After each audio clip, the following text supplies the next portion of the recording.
And Nicole Nelson Hall at Minot State University has held thousands of events over the years. Symphonies, concerts, assemblies, pageants, shows, even the 2018 State of the State address from Governor Doug Burgum. It's a special building, but it's the story behind its name that deserves to be featured as someone you should know. When Old Main was first built in 1925, the North Auditorium that is now Anne Nicole Nelson Hall was McFarland Auditorium in honor of the college's third president. It was originally built with windows, radiator heating that would clang during concerts, no orchestra pit, and no climate control.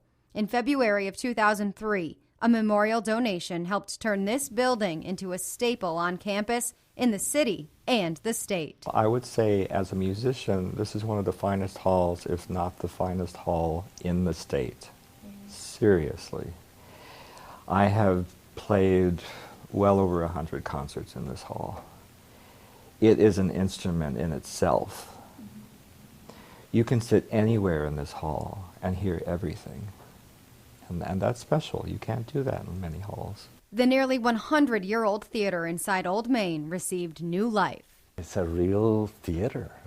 It's a hall that actually, the acoustics of it makes it very special.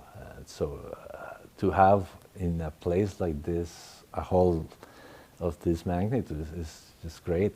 Who it honors, however, resonates perhaps more than the sound of music that is valued by so many people. When we introduce new students to the name Anne Nicole Nelson Hall, I think that they're curious why it's named that, and so I think that they learn quickly. Anne Nicole Nelson was among the nearly 3,000 people who died in the terrorist attacks on September 11th.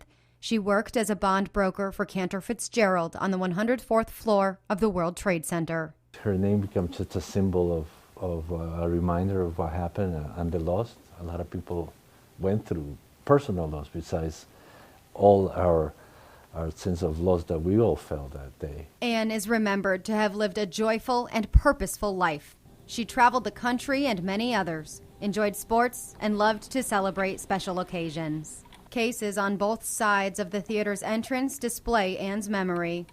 They also note the wishes of her parents, Jeanette and Gary Nelson, whose contributions helped make Anne Nicole Nelson Hall commemorate their daughter and a lasting reminder of 9/11 and the events thereafter.